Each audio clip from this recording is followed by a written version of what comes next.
হারুন বিপ্লব সহ ডিএমপির ৬ কর্মকর্তা বদলি। ঢাকা মহানগর গোয়েন্দা পুলিশের ডিবি অতিরিক্ত কমিশনার মোহাম্মদ হারুন আর রশিদ এবং যুগ্ম কমিশনার অপারেশনস বিপ্লব কুমার সরকারকে বদলি করা হয়েছে। হারুন আর রশিদকে ঢাকা মেট্রোপলিটন পুলিশের ডিএমপি ক্রাইম অ্যান্ড অপারেশনস বিভাগের অতিরিক্ত পুলিশ কমিশনার করা হয়েছে।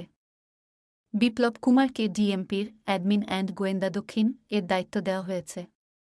একই সঙ্গে আরও ৪ ডিএমপির কর্মকর্তাকে বদলির আদেশ দেওয়া হয়েছে। বুধবার ৩১ জুলাই রাতে ডিএমপি কমিশনার হাবিবুর রহমান স্বাক্ষরিত আদেশে এসব বদলি করা হয়।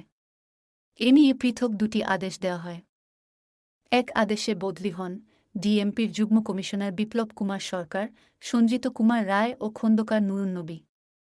এদের মধ্যে বিপ্লব কুমার সরকারকে অ্যাডমিন অ্যান্ড গোয়েন্দা দক্ষিণ বিভাগে, সঞ্জিত কুমার রায়কে গোয়েন্দা উত্তর বিভাগে ও খন্দকার নুরুন্নবীকে অপারেশনস বিভাগে বদলি করা হয়েছে। এই আদেশ অবিলম্বে কার্যকর করা হবে বলেও আদেশে জানানো হয়।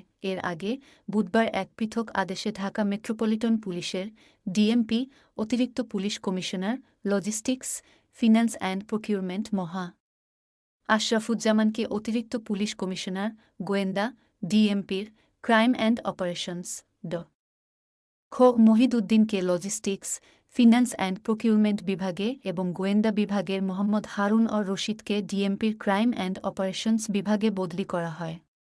এদিকে ঢাকা মেট্রোপলিটন পুলিশের ডিএমপি বাড্ডা থানায় নতুন অফিসার ইনচার্জ হিসেবে পুলিশ পরিদর্শক পদমর্যাদার একজন কর্মকর্তাকে বদলি করা হয়েছে। Dhaka metropolitan police commissioner Habibur রহমানের স্বাক্ষরিত এক অফিস আদেশে এ বদলির আদেশ দেওয়া হয়।